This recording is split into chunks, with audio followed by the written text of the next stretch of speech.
casada por contrato com um milionário paralítico, mas seu toque despertou mais do que o coração dele.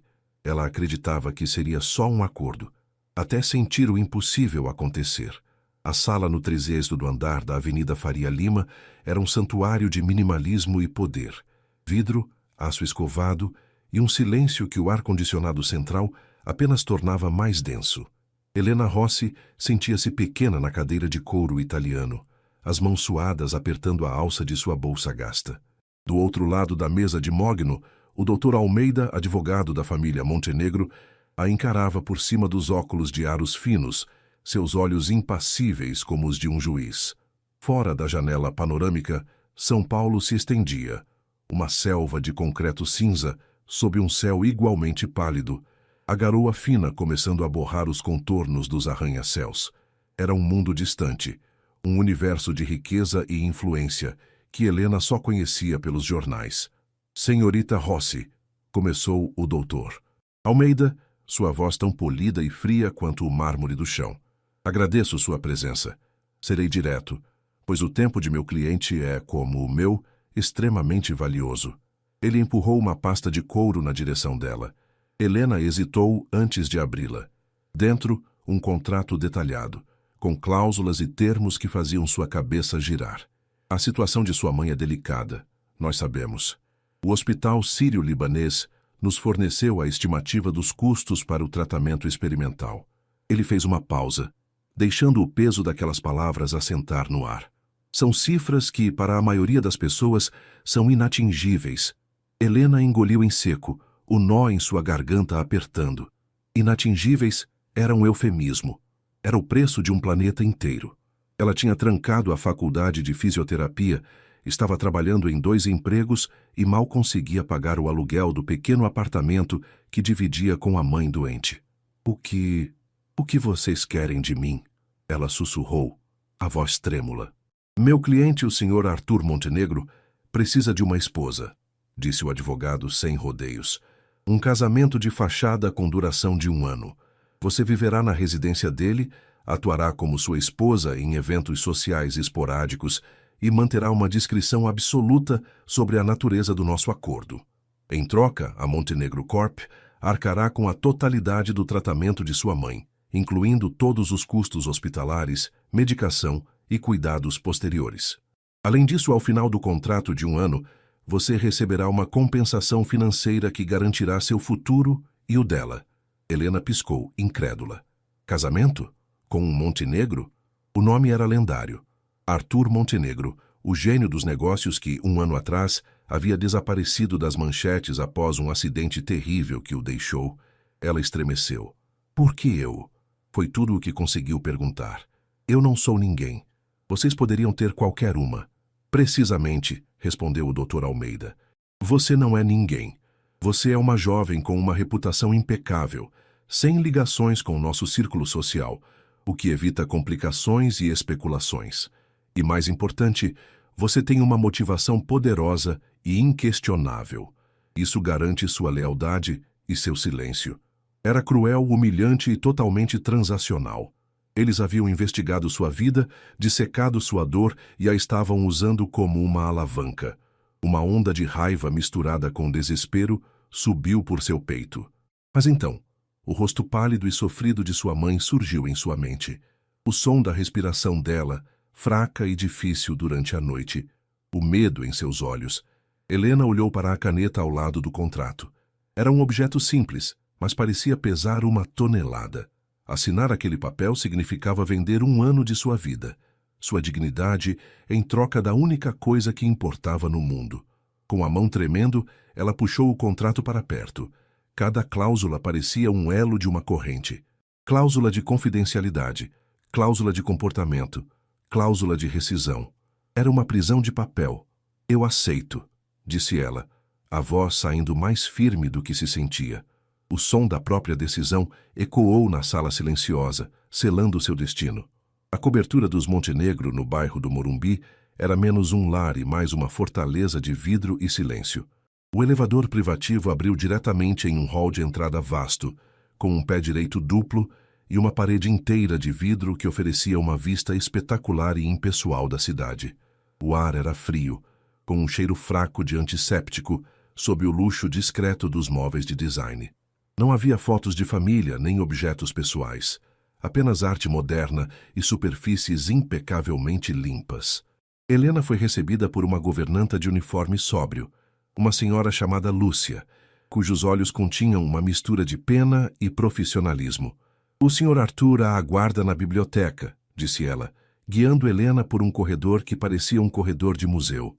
A biblioteca era igualmente impressionante e fria, estantes do chão ao teto, repletas de livros encadernados em couro, que pareciam nunca ter sido tocados. No centro da sala, perto da janela que dava para um jardim de inverno, estava ele. Arthur Montenegro estava em uma cadeira de rodas motorizada de última geração, tão tecnológica e impessoal quanto o resto do apartamento. Ele estava de costas para a porta, observando a chuva fina que batia no vidro. Mesmo sentado, era possível ver que ele já fora um homem alto e imponente. Seus ombros eram largos e seus cabelos escuros e espessos. Ele se virou lentamente ao ouvir os passos delas. O impacto de vê-lo foi maior do que Helena esperava. O rosto que ela vira em revistas de negócios estava lá, mas marcado por uma dureza fria. As linhas de sua mandíbula eram tensas, e seus olhos, de um azul profundo e tempestuoso, a avaliaram com um desdém cortante. Não havia um pingo de calor neles, apenas gelo. "Deixe-nos, Lúcia", ele ordenou, a voz grave e controlada, mas com uma aresta de impaciência. A governanta se retirou, fechando a porta suavemente atrás de si, e o silêncio que se instalou era pesado e desconfortável. "Senhorita Rossi", disse Arthur, seu olhar varrendo-a de cima a baixo, fazendo-a sentir-se inadequada em seu vestido simples. "A noiva contratada. O Dr. Almeida me garantiu que você entendeu todos os termos." "Sim, senhor. Eu entendi", respondeu Helena, tentando manter a voz firme. Ele manobrou a cadeira de rodas para se aproximar, parando a uma distância calculada. Nem muito perto, nem muito longe. Era uma barreira invisível. "Ótimo. Então vamos deixar algumas coisas claras desde o início. Este é um arranjo de negócios. Você tem um papel a cumprir. Sorria quando for necessário, segure minha mão em público se for instruída e, acima de tudo, não finja que se importa. Eu não preciso da sua pena e não tolero sentimentalismos." Cada palavra era uma farpa. Ele estava construindo um muro entre eles, tijolo por tijolo. "Eu estou aqui para cumprir minha parte do acordo, Sr. Montenegro", disse Helena, erguendo o queixo. A vulnerabilidade que sentira no escritório do advogado estava sendo substituída por uma armadura de determinação. "Não espero nada além do que foi combinado." Um brilho de algo que poderia ser surpresa, ou talvez apenas irritação, passou por seus olhos. "Bom, seu quarto é a segunda porta à esquerda no corredor superior. É uma suíte. Teremos quartos separados, obviamente. Lúcia lhe mostrará o resto do apartamento. Não toque em nada na minha ala que fica no final do corredor. Alguma pergunta?" "Não, senhor." "Então pode se retirar." Ele se virou de volta para a janela, dispensando-a como se fosse uma funcionária qualquer. A audiência havia terminado. Helena ficou parada por um momento, observando a figura rígida dele contra o vidro. Ela viu o reflexo dele na janela, e por um segundo a máscara de frieza vacilou. Havia uma dor ali, tão profunda e vasta quanto o oceano, escondida sob camadas de raiva e orgulho ferido. Ela não era uma esposa, era uma cuidadora, uma atriz, uma estranha. E aquele homem era seu paciente mais difícil, sua plateia mais crítica e seu marido. A solidão daquele lugar era esmagadora, e ela se perguntou se havia trocado a vida de sua mãe pela sanidade da sua. Os primeiros dias na cobertura foram uma lição de invisibilidade. Helena aprendeu a se mover pelo apartamento como uma sombra, mapeando os horários de Arthur para evitar encontros desnecessários. As manhãs eram preenchidas por um silêncio opressor, quebrado apenas pelo zumbido distante do trânsito de São Paulo. O café da manhã era uma tortura silenciosa.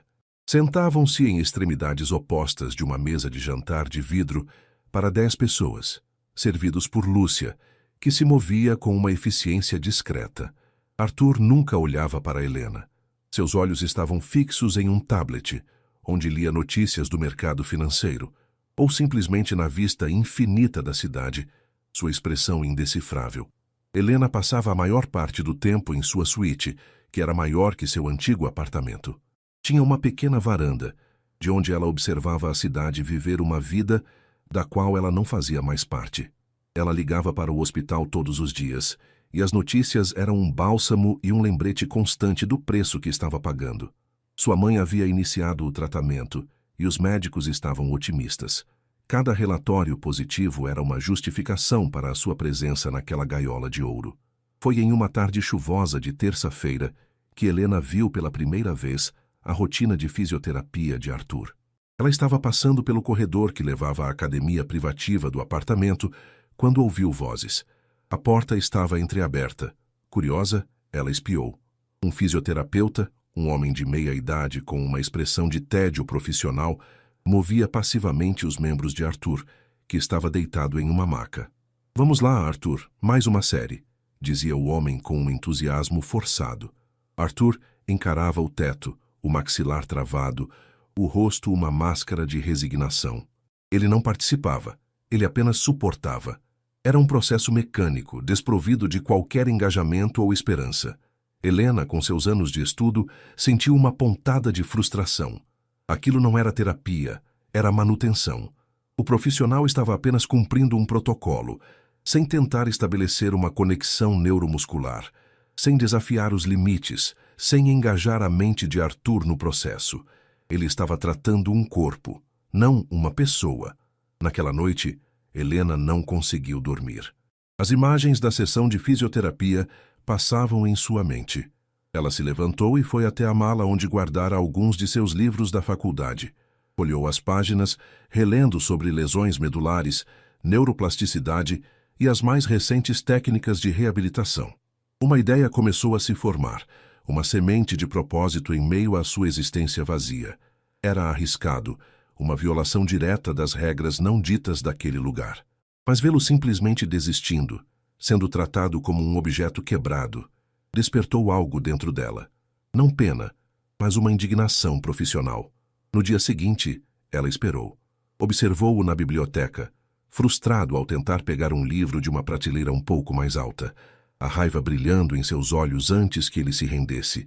Viu a solidão em sua postura enquanto observava a cidade à noite, uma taça de uísque intocada ao seu lado. Ela estava quebrando a promessa que fizera a si mesma, a promessa de não se importar, mas ela não podia mais ser uma espectadora passiva. Com o coração batendo forte contra as costelas, ela respirou fundo e caminhou em direção à biblioteca, onde ele estava, como sempre, encarando a chuva que voltava a cair. Arthur não se virou quando ela entrou. Ele a sentiu, da mesma forma que se sente uma mudança na pressão do ar, antes de uma tempestade. Ele permaneceu de costas, a silhueta de seus ombros tensa contra o brilho dos prédios distantes. "O que você quer?" ele perguntou, a voz baixa e cortante, sem se dar ao trabalho de encará-la. Helena parou a uma distância respeitosa. "Eu vi sua sessão de fisioterapia ontem." O silêncio que se seguiu foi pesado, carregado de uma hostilidade palpável. Lentamente, ele virou a cadeira para encará-la. Seus olhos azuis eram como cacos de gelo. "Você estava me espionando?" "A porta estava aberta", ela respondeu, a voz calma, embora por dentro sentisse um tremor. "Senhor Montenegro, Arthur, o que ele está fazendo com você está errado." Uma risada seca e sem humor escapou dos lábios dele. "Ah, é mesmo? E a estudante que abandonou a faculdade agora é uma especialista em lesões medulares? Por favor, me poupe do seu heroísmo barato. Você foi paga para ser uma peça de decoração, não para ter opiniões sobre a minha saúde." A crueldade das palavras a atingiu, mas ela se manteve firme. Ela esperava por isso. Não é heroísmo, é ciência. Ele está tratando seus membros, não seu cérebro. A recuperação, qualquer fagulha dela, vem da reconexão, de forçar o cérebro a procurar novos caminhos. O que ele faz é passivo. Você é passivo. É por isso que não há progresso. A cor sumiu do rosto de Arthur. Cada palavra dela era um golpe direto na sua armadura de orgulho. Ele era tudo, menos passivo. Ele havia construído um império sendo agressivo, implacável, estando sempre no controle. Agora essa palavra, passivo, dita por ela, a mulher que ele havia comprado, Era o pior dos insultos. Você não sabe nada sobre mim, ele sibilou, a voz perigosamente baixa. Ele avançou com a cadeira parando a centímetros dela, forçando-a a olhar para baixo. Você não tem ideia do que é estar preso aqui dentro, ouvindo médicos dizerem que não há nada a fazer. Você acha que pode entrar aqui com seus livros e suas teorias de faculdade e consertar o que está quebrado? Eu não acho que posso te consertar, retrucou Helena, a voz ganhando força. Mas eu sei que você desistiu de tentar. E eu não acho que o homem que construiu a Montenegro Corp seja um desistente. O que eu vi ontem foi um homem se resignando, não um homem lutando. O ar crepitava entre eles. A raiva nos olhos de Arthur lutava contra algo mais. Um lampejo de vulnerabilidade, uma dor tão crua que a surpreendeu. Ele a estava usando para se proteger, para afastar qualquer um que tentasse romper sua concha. Mas ela não recuou. Saia!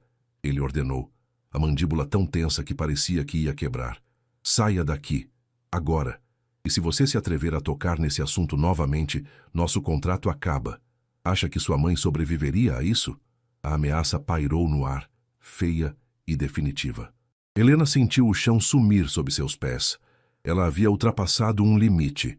Com um último olhar de desafio misturado com mágoa, ela se virou e saiu da biblioteca, o som da porta se fechando atrás de si, ecoando como uma sentença.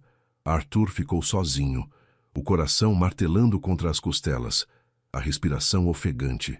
Ele olhou para as próprias mãos imóveis em seu colo, as palavras dela ecoando em sua mente. Passivo, resignado, desistente. Pela primeira vez em um ano, alguém não o havia olhado com pena, mas com raiva. E isso, de uma forma aterrorizante, o fez se sentir vivo. Os 2 dias que se seguiram à discussão foram os mais longos da vida de Helena. Ela se enclausurou em sua suíte, saindo apenas para refeições rápidas quando tinha certeza de que Arthur não estava por perto. O silêncio na cobertura havia mudado. Antes era apenas vazio. Agora era carregado, pesado com palavras não ditas e a ameaça implícita de Arthur. Cada vez que ouvia o zumbido suave da cadeira de rodas no corredor, seu coração saltava para a garganta. Ela arrumou uma pequena mala com seus pertences mais importantes, um ato de preparação para a expulsão que ela considerava inevitável. A vida de sua mãe estava por um fio, e ela o havia cortado com sua arrogância. Na terceira manhã, Lúcia bateu suavemente em sua porta, trazendo uma bandeja com café e pão de queijo. A governanta, que normalmente mantinha uma distância profissional, olhou para Helena com uma expressão de genuína preocupação. A senhorita está bem? Não a temos visto, disse Lúcia em voz baixa. Estou bem, obrigada, mentiu Helena. Lúcia hesitou na porta. O senhor Montenegro dispensou o Ricardo ontem, disse ela, referindo-se ao fisioterapeuta. Disse que seus serviços não eram mais necessários. Em um ano, nunca ouvi fazer algo assim. A notícia caiu sobre Helena como uma pedra. Então ele a tinha ouvido. Mas o que isso significava? A incerteza era pior do que a raiva dele. Ela passou o resto do dia em um estado de ansiedade paralisante, até que, ao entardecer, ouviu o som da cadeira de rodas parando em frente à sua porta. Não houve batida, apenas silêncio. Reunindo toda a coragem que lhe restava, ela abriu a porta. Arthur estava lá, o rosto sério, os olhos azuis perscrutando-a com uma intensidade que a fez recuar um passo. A iluminação fraca do corredor esculpia sombras em seu rosto, tornando-o ainda mais intimidador. Você tem uma boca grande, senhorita Rossi, ele começou, a voz um murmúrio grave. Você fala de ciência, de luta, de esperança, palavras fáceis para quem está de pé. Helena engoliu em seco, mas não desviou o olhar. Eu acredito no que eu disse. Acreditar é fácil, provar é outra história. Ele manobrou a cadeira para entrar no quarto dela sem ser convidado, forçando-a a se afastar. Ele parou no centro do cômodo, um rei em seu domínio. Eu despedi o Ricardo. O cargo de fisioterapeuta está vago. O coração de Helena martelava descontroladamente. Ela não ousava respirar. Você quer uma chance de provar que suas teorias de livro funcionam? Ele a desafiou, um brilho perigoso nos olhos. Você tem um mês. Se em 30 dias eu não vir, ou sentir, a menor diferença, nosso acordo acaba. O tratamento da sua mãe é suspenso. e você sai daqui com a mesma bolsa gasta com que entrou. Mas, se você conseguir algo, qualquer coisa, continuamos. Era um ultimato. Uma aposta impossível com a aposta mais alta de todas. Ele não estava oferecendo uma oportunidade. Estava armando uma armadilha, esperando que ela falhasse para provar seu ponto, para justificar seu próprio desespero. Era um ato de crueldade e, ao mesmo tempo, o primeiro sinal de que uma parte dele queria desesperadamente que ela estivesse certa. Ela olhou para aquele homem quebrado e orgulhoso. O medo ainda estava lá, um nó gelado em seu estômago, mas outra coisa estava crescendo ao lado dele. Determinação. Eu aceito o desafio, disse Helena, a voz mais firme do que jamais imaginou ser possível, mas com as minhas regras. Durante as sessões, eu não sou sua esposa contratada. Eu sou a profissional. Você fará o que eu disser, como eu disser, sem cinismo, sem resistência. Você vai lutar. Um lento sorriso, desprovido de qualquer calor, curvou os lábios de Arthur. Seja bem-vinda ao inferno, fisioterapeuta. A primeira sessão é amanhã, às 8. Com isso, ele se virou e saiu, deixando-a sozinha com o peso de sua promessa impossível. Às 8 da manhã, em ponto, Helena entrou na academia privativa. O espaço era tão impecável e tecnológico quanto o resto do apartamento, com equipamentos de última geração que pareciam nunca ter sido usados com a devida intensidade. Arthur já estava lá, transferido para a maca de tratamento por um enfermeiro particular, que se retirou discretamente. Ele vestia uma bermuda de ginástica e uma camiseta, e a exposição de seus membros inertes era um lembrete brutal de sua condição. A atmosfera estava carregada de ceticismo. Helena respirou fundo, afastando a Helena assustada e vestindo o manto de profissionalismo que a faculdade lhe dera. Bom dia, Arthur. Vamos começar com uma avaliação básica. Preciso entender exatamente o seu nível de sensibilidade e resposta motora. Ele apenas grunhiu em resposta, os braços cruzados sobre o peito, uma fortaleza de desafio. Ela o ignorou. Aproximou-se e, pela primeira vez, o tocou. Suas mãos eram firmes e seguras, enquanto ela começava a palpar os músculos de sua perna, verificando o tônus, a atrofia. Sua pele estava fria. Para Helena, era um toque clínico, diagnóstico. Mas para Arthur, foi um choque. Nos últimos 12 meses, ele só fora tocado por enfermeiros e fisioterapeutas, com a indiferença de quem manuseia um objeto. As mãos de Helena eram diferentes. Havia uma concentração nelas, uma intenção. Eram quentes contra sua pele, e a sensação, por mais puramente profissional que fosse, era perturbadoramente humana. Ele sentiu um arrepio involuntário percorrer sua espinha. Sua musculatura está muito tensa em alguns pontos, disse ela, a voz focada. Isso é comum. O corpo tenta compensar. Vou começar com alguns alongamentos passivos para liberar essa tensão. Ela trabalhou em silêncio por vários minutos, movendo seus membros com uma fluidez e um respeito que Ricardo nunca tivera. Ela não conversava para preencher o silêncio. Ela se concentrava, observando cada mínima reação. Agora vamos tentar algo diferente, disse ela, passando para o ombro direito dele, uma área onde ele ainda tinha um controle residual, embora fraco. Eu quero que você feche os olhos. Ele a encarou desconfiado. Que tipo de bobagem é essa? Não é bobagem. É visualização motora. O comando começa no cérebro. Seu cérebro precisa se lembrar do caminho. Feche os olhos, ela ordenou sem deixar espaço para discussão. Irritado, ele obedeceu. Eu vou tocar no seu músculo deltoide, ela explicou, seus dedos pressionando suavemente o topo de seu ombro. Quero que você se concentre apenas no meu toque. Imagine toda a sua energia indo para este ponto. Agora visualize este músculo se contraindo.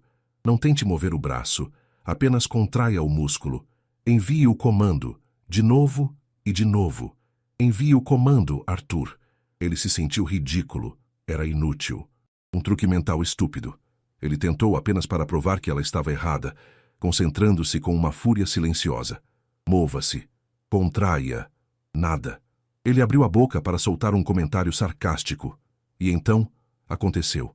Sob os dedos dela, ele sentiu. E ela também. Um tremor minúsculo, quase imperceptível. Uma vibração fantasma. Uma única e teimosa fibra muscular respondendo ao comando, como uma luz piscando em uma cidade apagada. Ambos congelaram. Os olhos de Arthur se abriram de repente, encontrando os de Helena. O cinismo em seu rosto se desfez, substituído por um choque puro e absoluto. O rosto dela estava a centímetros do dele, seus olhos castanhos arregalados, não com triunfo, mas com uma admiração maravilhada. Naquele instante, o ar na sala mudou. A maca, o equipamento, o contrato, tudo desapareceu. Restaram apenas os dois, suspensos em um silêncio profundo, unidos por aquele tremor quase invisível. Uma pequena faísca de possibilidade acabara de ser acesa na escuridão, e seu brilho era ofuscante. O eco daquele minúsculo espasmo muscular ressoou pelos dias seguintes, alterando a arquitetura da vida na cobertura. O ceticismo de Arthur não desapareceu, mas foi corroído por uma fissura de curiosidade. A esperança, ele descobriu, era uma droga perigosa, e ele se tornou um viciado relutante. As sessões de fisioterapia se tornaram o centro de seus dias. Começavam pontualmente às 8, e muitas vezes se estendiam pela manhã. Helena era incansável. Ela introduziu novas técnicas, desde a estimulação elétrica funcional, para despertar os nervos, até exercícios de espelhamento, onde ele observava os próprios movimentos em um espelho para reforçar as vias neurais. Eram sessões exaustivas, não apenas fisicamente para ela, mas mentalmente para ele. Exigiam uma concentração brutal, uma imersão total em seu próprio corpo, que por um ano ele tentara ignorar. De novo, Arthur, dizia ela, a voz calma, mas inflexível, o suor brilhando em sua testa, enquanto ela sustentava o peso do braço dele. Concentre-se. Sinta o caminho que o sinal faz do seu cérebro até o seu ombro. Visualize. A frustração era um monstro sempre presente. Haveria dias em que nada acontecia, em que seu corpo parecia um bloco de pedra inerte, e a escuridão voltava a pairar sobre ele. Nesses momentos, ele a atacava com palavras afiadas como navalhas. Isso é inútil. Você está perdendo seu tempo e o meu. Ele rosnou um dia, depois de 20 minutos tentando sem sucesso contrair um músculo do antebraço. Helena não recuou. Ela largou o braço dele sobre a maca, olhou-o nos olhos e disse: a recuperação não é uma linha reta, é uma escalada. Haverá dias em que você vai escorregar. Você pode ficar com raiva de mim, da sua condição, do mundo, mas você não tem permissão para desistir aqui dentro. Essa é a regra. Agora, respire fundo e vamos de novo. Sua firmeza o desarmava. Ninguém falava com ele daquela forma. Ninguém o desafiava. Lentamente, relutantemente, ele começou a respeitá-la. Ele passou a observar os detalhes. A maneira como ela amarrava o cabelo antes de começar, a pequena ruga de concentração entre suas sobrancelhas, a força surpreendente em seus braços. Ela não era apenas uma estudante. Era uma força da natureza. Fora da academia, a dinâmica também mudou. O silêncio à mesa de jantar ocasionalmente era quebrado. Ele lhe perguntava sobre suas aulas na faculdade, e ela respondia com uma paixão que o lembrava de como ele mesmo se sentia em relação aos negócios. Uma noite, enquanto ela falava sobre neuroplasticidade, ele a interrompeu. Por que fisioterapia? Ele perguntou, a curiosidade genuína em sua voz. Helena foi pega de surpresa. Meu pai, ela disse, a voz subitamente suave. Ele sofreu um AVC quando eu era adolescente. Vê-lo lutar para reaprender a andar, a falar, ver a diferença que uma boa fisioterapeuta fez na vida dele. Eu soube ali o que eu queria fazer. Ele não disse nada, mas seu olhar suavizou. Pela primeira vez, ele a viu não como a noiva contratada, mas como Helena Rossi, uma mulher com uma história, com suas próprias feridas e suas próprias motivações, muito além do dinheiro para o tratamento de sua mãe. Ele estava vendo a pessoa, e isso era mais assustador do que qualquer desafio físico que ela lhe impunha. Uma tempestade de verão desabou sobre São Paulo em uma noite de quinta-feira. Raios rasgavam o céu escuro e o som dos trovões ecoava entre os arranha-céus. A eletricidade na cobertura piscou algumas vezes antes de apagar de vez, mergulhando o apartamento em uma escuridão quase total quebrada apenas pelos clarões da tempestade e pelas luzes de emergência fracas no chão. Helena encontrou Arthur em sua cadeira de rodas na sala de estar, parado em frente à parede de vidro, observando a fúria da natureza. O gerador do prédio mantinha os sistemas essenciais funcionando, incluindo a cadeira dele, mas o silêncio era profundo, sem o zumbido constante dos aparelhos eletrônicos. "Você está bem?" perguntou ela, aproximando-se. "É apenas uma tempestade", respondeu ele. Mas havia uma tensão em sua voz que ele não conseguiu esconder. Helena lembrou-se de ter lido no relatório do acidente que a batida ocorrera em uma noite como aquela, em uma estrada molhada pela chuva. O gatilho era óbvio. Ela não disse nada sobre isso. Em vez disso, puxou uma poltrona para perto, sentando-se não muito longe dele. Ficaram em silêncio por um tempo, ouvindo o som da chuva torrencial contra o vidro. "Eu costumava amar tempestades", disse Arthur de repente, a voz baixa, quase um sussurro. "Eu e meu pai, nós tínhamos um veleiro em Ilhabela. Sair com o tempo virando era a maior adrenalina. Sentir o vento, o poder do mar, era a prova de que você estava vivo." Ele fez uma pausa, o olhar perdido na escuridão lá fora. "É irônico.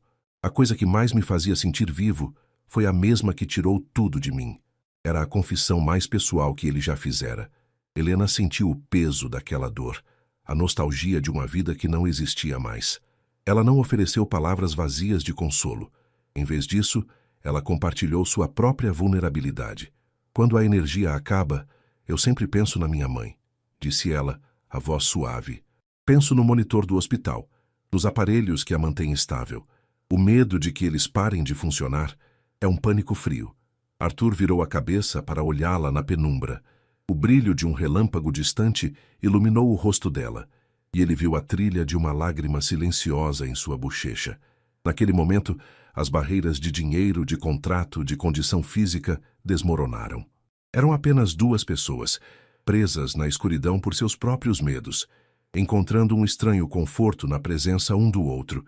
Impulsivamente, sem pensar, ele estendeu a mão direita, um movimento lento e vacilante que exigiu toda a sua concentração. Ele não conseguiu levantá-la muito, mas foi o suficiente. Helena olhou para a mão dele, pairando no ar entre eles. Entendendo o gesto, ela estendeu a sua e gentilmente pousou a mão sobre a dele. A pele dele estava fria, mas sob a dela, ela sentiu um leve tremor. Desta vez não de um músculo sendo forçado, mas de uma emoção crua. Ela não disse nada, apenas ficou ali, sua mão quente cobrindo a dele, enquanto a tempestade rugia do lado de fora. E um tipo diferente de calmaria começava a se instalar lá dentro. O evento anual de caridade da Montenegro Corp era o pináculo do calendário social de São Paulo. Era um mar de vestidos de alta costura, joias ofuscantes e sorrisos tão polidos quanto perigosos. Para Arthur, era a primeira vez que enfrentava seu mundo desde o acidente. Para Helena, era a primeira vez que entrava nele. Enquanto se preparava em sua suíte, Helena se olhou no espelho. O vestido de seda azul marinho escolhido por Lúcia era elegante e discreto, mas ela se sentia uma fraude. Aquele mundo não era o seu. O contrato exigia que ela desempenhasse um papel, o de Senhora Montenegro. Mas depois da noite da tempestade, o toque de sua mão na dele, a linha entre a encenação e a realidade, havia se tornado perigosamente turva. Arthur a esperava no hall. Ele usava um smoking impecável, feito sob medida para acomodar sua posição na cadeira. Seus cabelos estavam penteados para trás e, pela primeira vez, ela viu um vislumbre do homem que ele fora. Poderoso, dominante, o centro de qualquer sala em que entrasse. Quando seus olhos a encontraram, o habitual tom de desafio foi substituído por algo mais suave, quase apreensivo. "Você está..." ele começou, e parou, como se a palavra linda fosse um território estrangeiro. "Adequada", ele concluiu, com um toque de sua antiga aspereza, mas seus olhos diziam o contrário. No salão de festas do Hotel Unique, o zumbido das conversas diminuiu quando eles entraram. Todos os olhares se voltaram para eles. Helena sentiu o peso de centenas de olhos curiosos e julgadores. Eram os olhares que Arthur temia, uma mistura de pena, curiosidade mórbida e avaliação. Instintivamente, ela se aproximou dele, colocando a mão discretamente no encosto de sua cadeira. Um pequeno gesto de solidariedade. Ele percebeu e relaxou sutilmente os ombros. Eles navegaram pelo mar de rostos. Arthur acenando brevemente para conhecidos, a mandíbula tensa. Foi então que foram interceptados por um homem mais velho, de sorriso oleoso e olhos de tubarão. Arthur, meu sobrinho, que bom vê-lo de volta entre os vivos, disse o homem, seu tom carregado de falsa simpatia. Era Eduardo Montenegro, seu tio e membro do conselho, um homem que cobiçava o controle da empresa. Seu olhar deslizou para Helena, avaliando-a descaradamente. E esta deve ser a noiva milagre. Enfermagem deve ser mesmo uma vocação, e pelo visto muito lucrativa. A ofensa foi tão afiada e pública que o ar ao redor deles congelou. Helena sentiu o sangue subir ao rosto, mas antes que pudesse dizer qualquer coisa, Arthur se moveu. Ele manobrou sua cadeira, interpondo-se sutilmente entre o tio e Helena, um movimento protetor. Tio Eduardo, disse Arthur, a voz baixa, mas com um fio de aço que cortou o barulho do salão. Esta é Helena, minha esposa. E você tem razão. Ela é um milagre. Ela me lembrou de algo que homens como você nunca entenderão. O valor da força, não do poder. Ele olhou diretamente nos olhos do tio, um brilho gélido no seu. Agora, se nos der licença, minha esposa e eu gostaríamos de aproveitar a noite. Ele se virou, não esperando resposta. Helena o seguiu, o coração batendo forte. Ele a havia defendido, não como parte do contrato, mas com uma convicção genuína. No meio daquele palco de sussurros e falsidades, ele havia criado um refúgio para os dois. Mais tarde naquela noite, enquanto observavam os discursos de uma mesa afastada, a mão dela encontrou a dele, que repousava no braço da cadeira. Ela entrelaçou seus dedos nos dele. Ele apertou de volta, um gesto silencioso que, no meio da multidão, era um segredo compartilhado, um elo forjado no fogo. Eles voltaram para a cobertura em um silêncio carregado.